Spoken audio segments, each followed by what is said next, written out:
Buenas noches, ingeniero. Mi nombre es Michelle Sandoval. Soy estudiante del Instituto Superior Universitario Sucre de la carrera de Contabilidad, tercer semestre, jornada nocturna paralelo A. El día de hoy yo voy a hablar referente al capítulo 16, el cual se me ha asignado. Este capítulo es denominado como el oligopolio.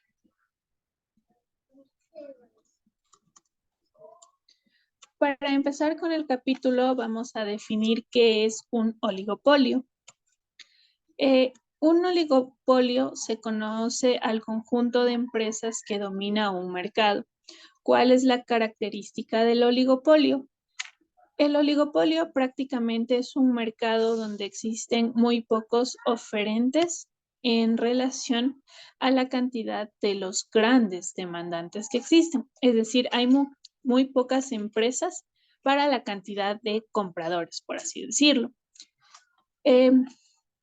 Esto lo que hace es que el oligopolio sea quien establece los precios a los cuales el producto o servicio va a ser ofertado y también la cantidad a producirse.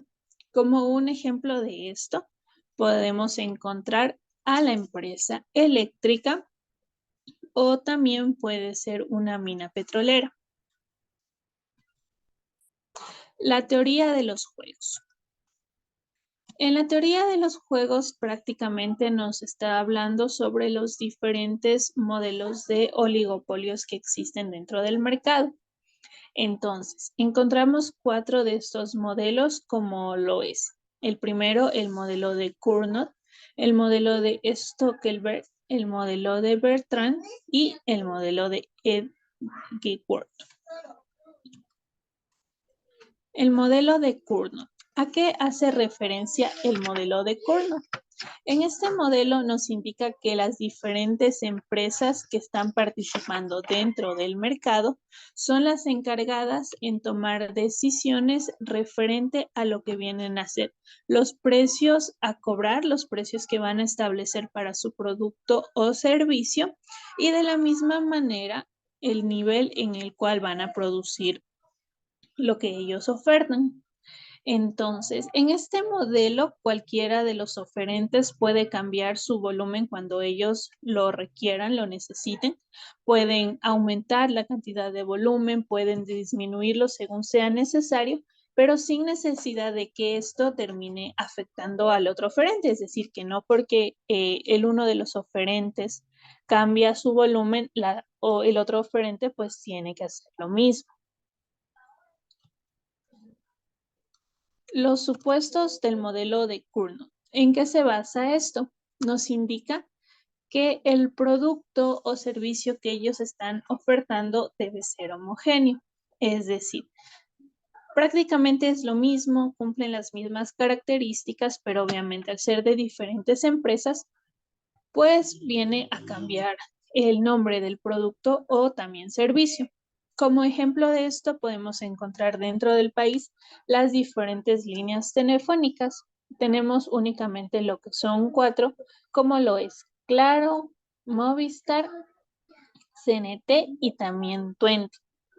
Estas líneas, estos operadores telefónicos producen lo mismo para las personas, lo que viene a ser un servicio telefónico, ofrecen servicios prepagos, servicios postpago, planes de internet, pero como podemos ver dentro del país, existen únicamente 4 empresas que están tratando de cubrir las necesidades de todo un país con más de 1 millón de habitantes. Otro de los supuestos en los que se basa este modelo es que no tienen lo que son costos fijos. El modelo de Stockelberg. El modelo de Stockelberg hace referencia a un modelo secuencial, donde las decisiones que los oferentes llegan a tomar no son de manera simultánea. ¿Cómo se maneja este modelo? Hay una empresa líder. Esta empresa será la primera en elegir la cantidad de producción Y una vez de esto, las empresas que lo siguen, al ver que escogió la primera empresa, en este caso la empresa líder, pues ellos empiezan a seguir su ejemplo, por así decirlo, y escogen el mismo nivel, misma cantidad de producción. Entonces, esto lo que produce a la empresa líder obviamente es una ventaja sobre el resto, porque al ser la primera que escogió lo que va a la cantidad a producir, pues es la primera que ya sabe lo que le va a costar, lo que necesita, incurrir en valores, etcétera. En este modelo habla de lo que es que va a existir una mayor producción, pero a precios menores en comparación al resto. El modelo de Bertrand. El modelo de Bertrand nos hace referencia a que existen dos empresas, dos oferentes en este caso en el mercado, los cuales van a competir en precios a través de igual manera de productos homogéneos, pero de una forma mucho más estratégica.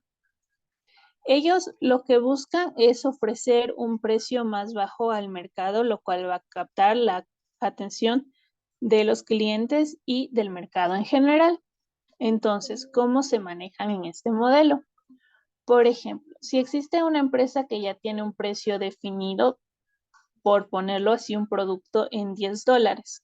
La otra empresa, obviamente, como compiten por el que tiene el precio más bajo, pues va a bajar el precio a $9.75.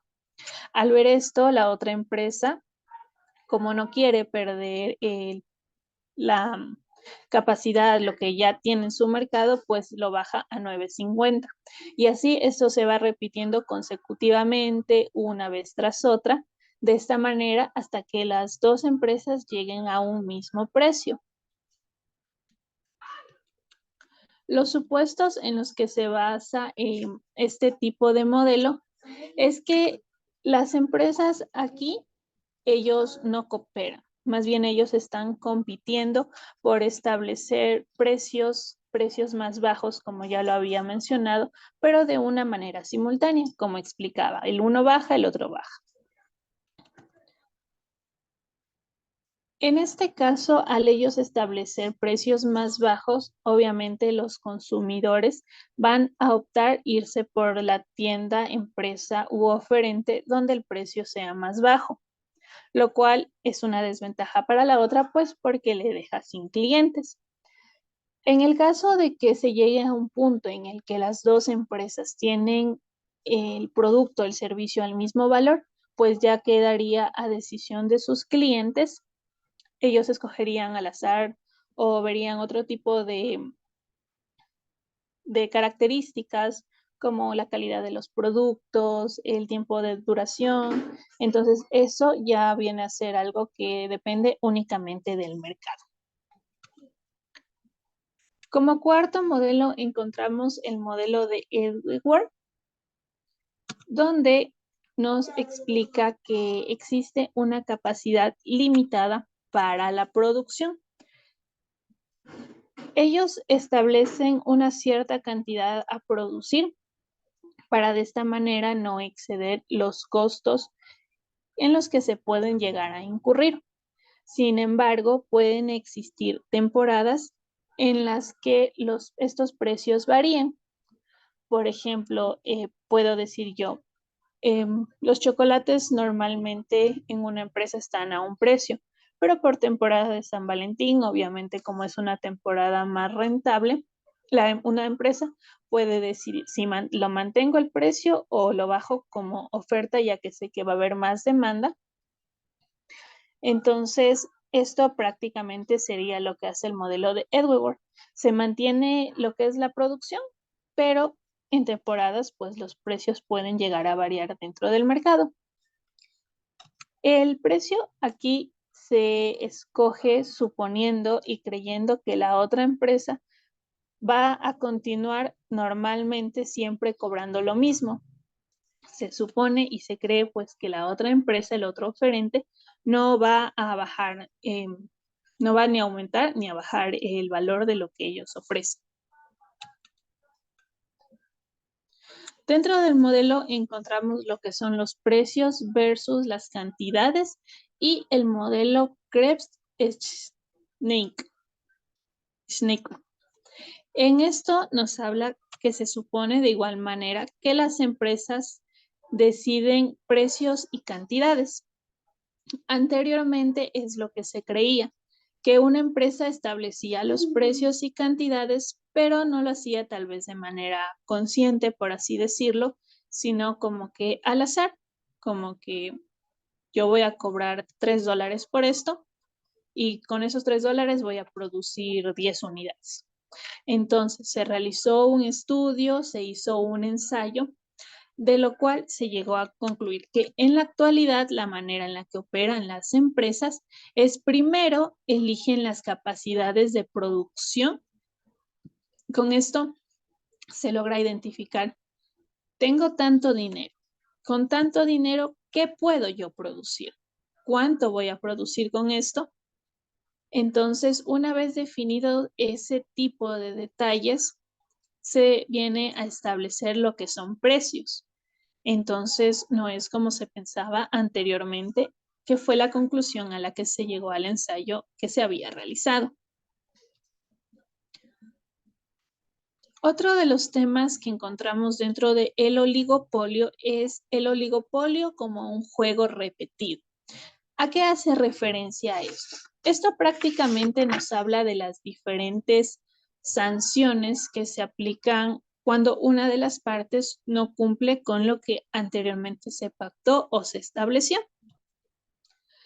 Encontramos lo que son la sanción por competencia Cournot-Nash, el teorema tradicional oral, el enfoque zanahoria y el palo, y las estrategias que son resistentes a la negociación. Vamos a empezar analizando lo que es el primer punto de la sanción por competencia Cournot-Nash. ¿A qué nos hace referencia esta sanción? Lo primero que nos dice es que aquí las empresas están compitiendo porque las dos deben producir una misma cantidad. Entonces, los dos oferentes toman decisiones al mismo tiempo, pero no lo deciden de manera independiente porque es a un acuerdo al que se está llegando. Cuando estas dos empresas se ponen de acuerdo referente a lo que son las cantidades que se va a llegar a producir en el proceso establecido, se da el equilibrio Cournot-Nash. Ya. Entonces, ¿cuál es la sanción que se aplica en este caso? Como las dos empresas desde el principio se ponen de acuerdo cuál es la sanción o castigo a aplicar en caso de que una de las partes no cumpla con su parte, más adelante, si una de las dos partes llega a fallar, pues ya sabría lo que tiene que asumir. Podríamos poner como ejemplo, si, como se mencionaba, el modelo es que las dos partes en un mismo periodo produzcan lo mismo. Si una de las dos empresas llega a producir más, entonces lo justo sería que la otra empresa produzca de igual manera más, pero en todos los periodos siguientes. ¿Por qué razón? Porque una de las partes pues ya falló y lo que se establecía en el contrato sería esto, que si una de las partes no cumple, o sea, produce más de lo establecido, la otra parte tiene todo su derecho de aplicar como sanción de ellos producir más, por ejemplo, por 3, 4 periodos siguientes. Luego explicamos lo que es el teorema de la tradición oral, donde nos habla de un castigo minimax, es decir, un castigo mínimo máximo. En esto prácticamente se habla de que no se atribuye la autoría, al resultado. Es decir, que si una de las dos partes pues tuvo mejores ganancias, mejores ingresos, pero no cumplió con una de las cosas que se establecían, pues a pesar de que la mayoría de ingresos fue gracias a él, no lo va a recibir a la final. Entonces, es decir, que en este modelo siempre va a haber una de las partes que viene a ser perjudicada, pero de una manera un poco más fuerte que de lo que nos hablaba anteriormente la sanción por competencia de Cournot-Nash, ya que en este teorema una de las partes pues prácticamente no va a haber ganancias, no va a haber un beneficio económico, se va a minimizar el valor del pago a pesar de que pudo haber, ¿cómo decirlo? Pudo haber aportado lo suficiente para ganar más. Tenemos el enfoque de zanahoria y el palo. ¿A qué nos hace referencia este enfoque? Este enfoque, a diferencia de los otros dos, ha sido uno de los que busca castigar de una manera más severa, de una manera más fuerte. Entonces, en este enfoque, el acuerdo se retoma una vez que se aplique la sanción, obviamente una sanción fuerte, pero que sea algo que se aplica de manera breve. Encontramos, a diferencia del de la primera sanción, que era por competencia, que por ejemplo la empresa que no cumplía con su parte, pues se queda sin producir por periodos lo que debería. Entonces en este no, esto es algo breve, obviamente fuerte, pero que se retoma enseguida. Entonces aquí se hace referencia a lo que es el palo, que viene a representar la fase que se da el castigo luego de que fue cometida la violación o falta de palabra, por así decirlo. Entonces, en la fase del palo se reduce lo que es la producción que el oferente obviamente estaba realizando, lo cual genera que se reduzcan de la misma manera el beneficio económico. Luego, una vez terminado la fase del enfoque del palo, se pasaría al enfoque zanahoria. El enfoque zanahoria es que una vez que se culminó el castigo, automáticamente la otra empresa, obviamente la que no cumplió con su parte, pues puede volver a tomar su producción de manera normal. Entonces, al suceder esto, obviamente otra vez vuelve a haber el beneficio económico que en la anterior fase pues ya no lo pudo ver, obviamente por no cumplir con lo que le correspondía en el caso de la producción. Las estrategias que son resistentes a la negociación viene a ser una propuesta de renegociación. En este caso, se podría decir que para no llegar al punto de que exista una sanción, las partes se pueden poner de acuerdo para volver a hacer una renegociación y que no afecte a ninguno de ellos. Se puede realizar un contrato que se autocumpla. Es decir, que si una de las dos partes falla, pues ya automáticamente tengan que hacer lo que ya desde un principio se había establecido por escrito. Esto sin llevar a que sea necesario, a que se cumpla de una manera legalmente, sin necesidad de que sea exigible de manera legal. Entonces, como ya en el contrato se establece que si tú no haces esto, esta será tu consecuencia, pues esa persona ya sabe qué es lo que tendrá que hacer una vez que no haya cumplido con lo suyo. Entonces, a eso se refiere que no es necesario que sea exigible, perdón, legalmente.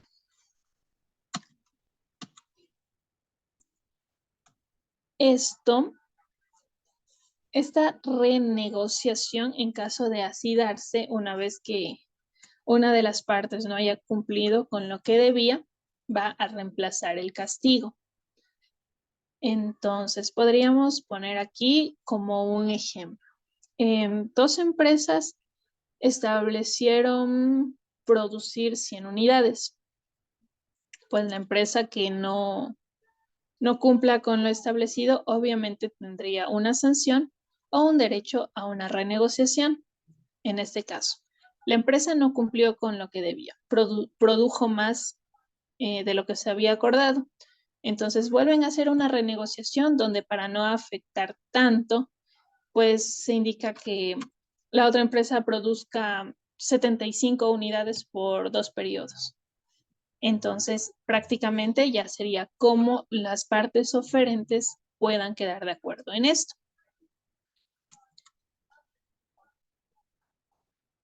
Finalmente, dentro del oligopolio encontramos lo que es la entrada. A la entrada nos hace referencia a las empresas que van a entrar a formar parte de este oligopolio, es decir, monopolios o duopolios que vienen a formar parte de este oferente que es el oligopolio. En el caso de las empresas que vienen a entrar, se debe tomar en cuenta lo que son los precios límites, las amenazas creíbles y disuasión a la entrada y la capacidad como compromiso previo verosímil. Entonces, ¿a qué hace referencia los precios límite? Ya.